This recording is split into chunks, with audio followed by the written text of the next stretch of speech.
وَلَقَدْ يَسَّرْنَا الْقُرْآنَ لِلذِّكْرِ فَهَلْ مِن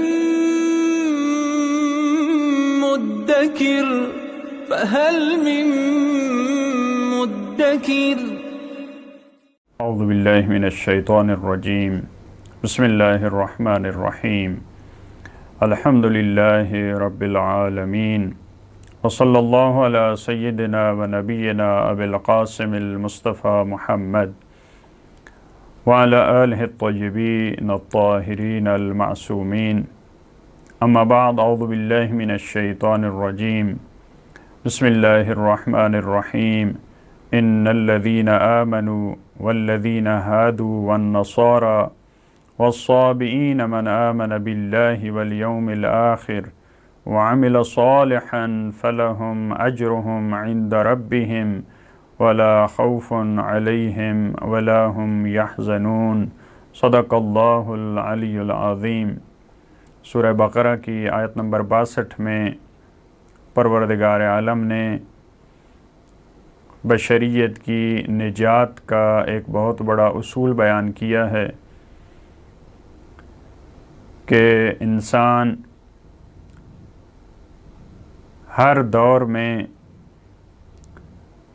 اگر اللہ پہ ایمان لانے والے ہوں، اگر آخرت پہ ان کا یقین ہو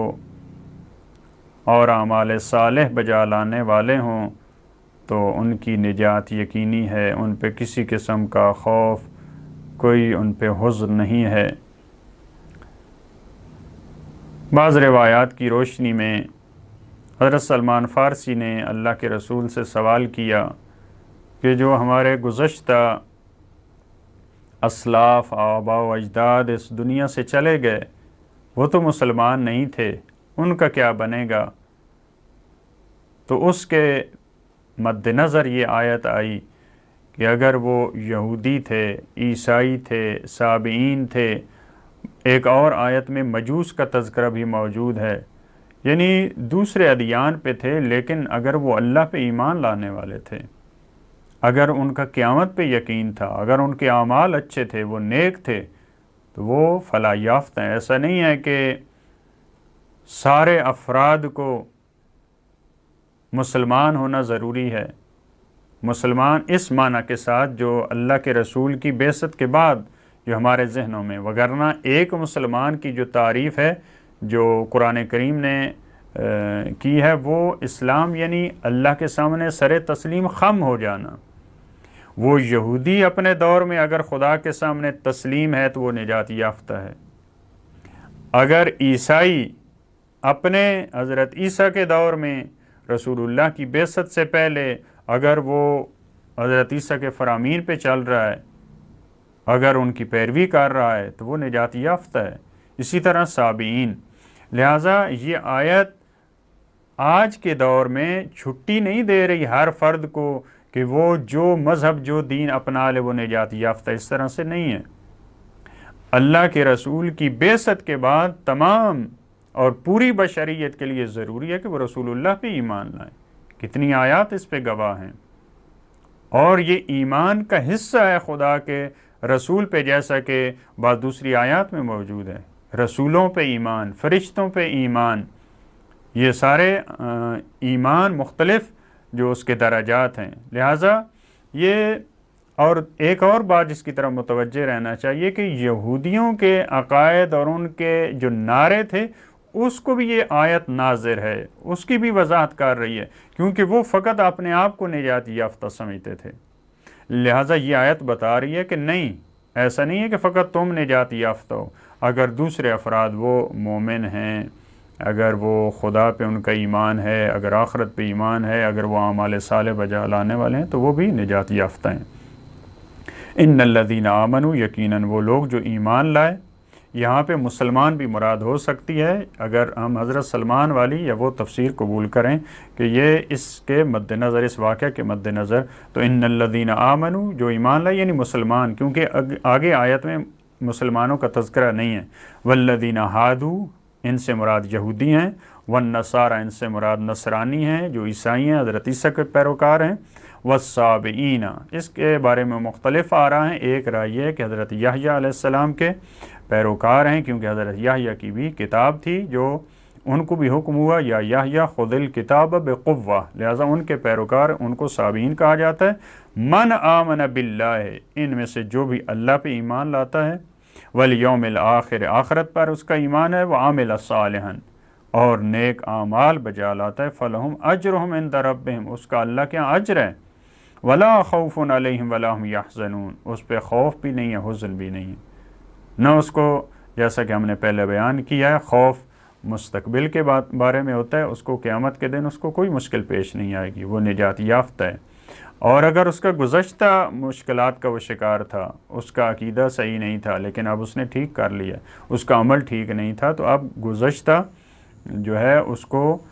اس کی پروردگار مغفرت فرما دیتا ہے۔ وَإِذْ أَخَذْنَا مِيثَاقَكُمْ، آیت نمبر 63 میں ان کے ایک اور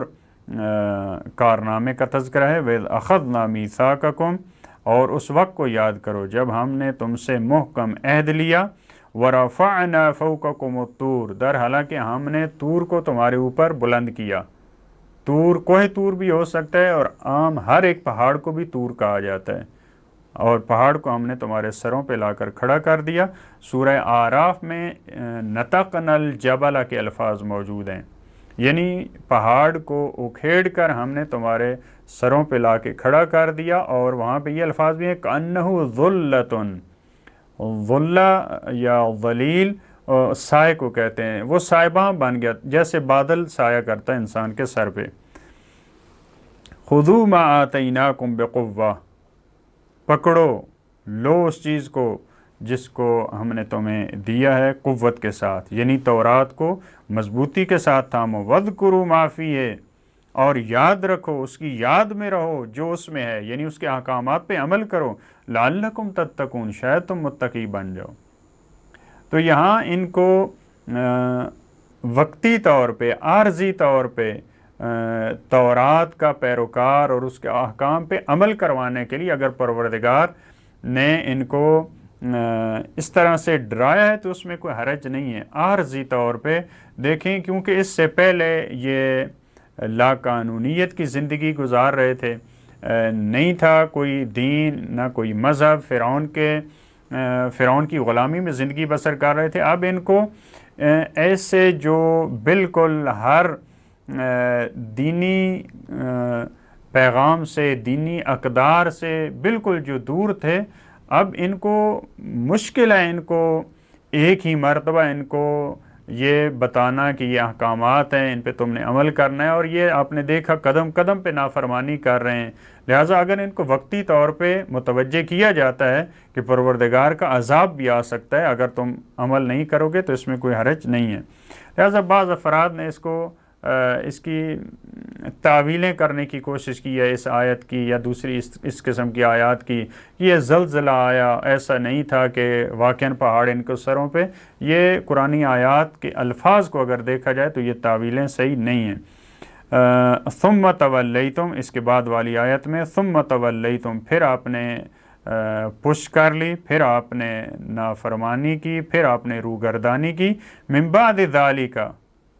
اس کے بعد ایک مرتبہ تم نے قبول کر لیا، تم نے کہا کہ ٹھیک ہے، ماننے کے بعد پھر تم نے روگردانی کی۔ فلولا فضل اللہ علیکم،